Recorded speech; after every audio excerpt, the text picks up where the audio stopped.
संपूर्ण महाराष्ट्र ज्या सोहळ्याची वाट बघत होता तो सोहळा म्हणजे माऊलींचा पालखी प्रस्थान सोहळा। रामकृष्ण हरी माऊली, मी आज खूप स्पेशल ब्लॉग घेऊन आले आहे। आज आम्ही चाललो आहोत एक अतिशय सुंदर आणि भक्तिमय प्रवासात।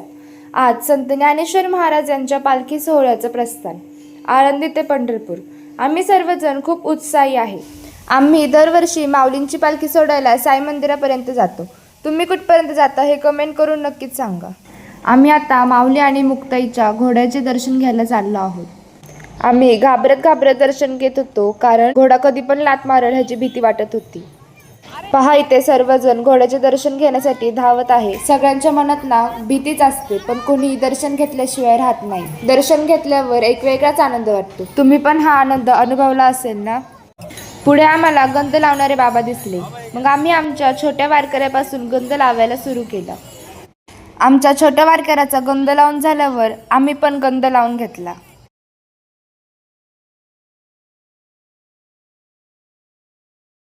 बघा आमचा छोटा वारकरी कसा खांद्या बसून चाललाय।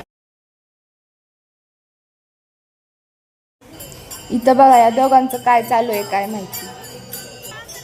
आणि गर्दी तरी ह्यावेळेस खूपच कमी होती कारण की नदीला पूर आला होता म्हणून।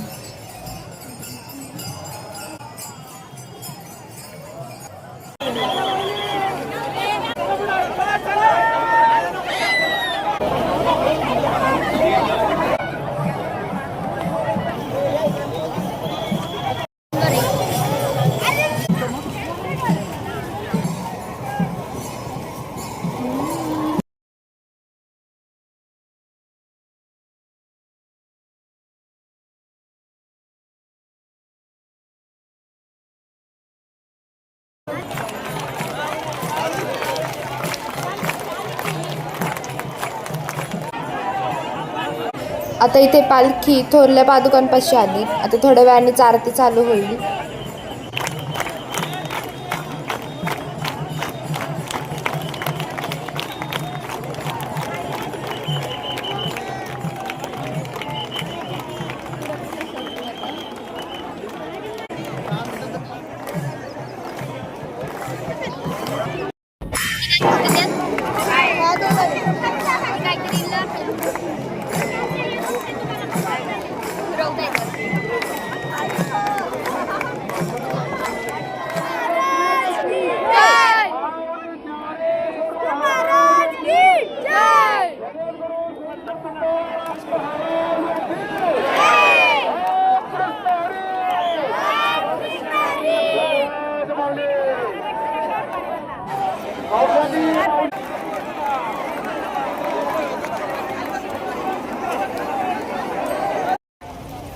पालखी पुढे गेली आणि आता आम्ही चाललोय साईबाबांच्या मंदिरात दर्शनाला।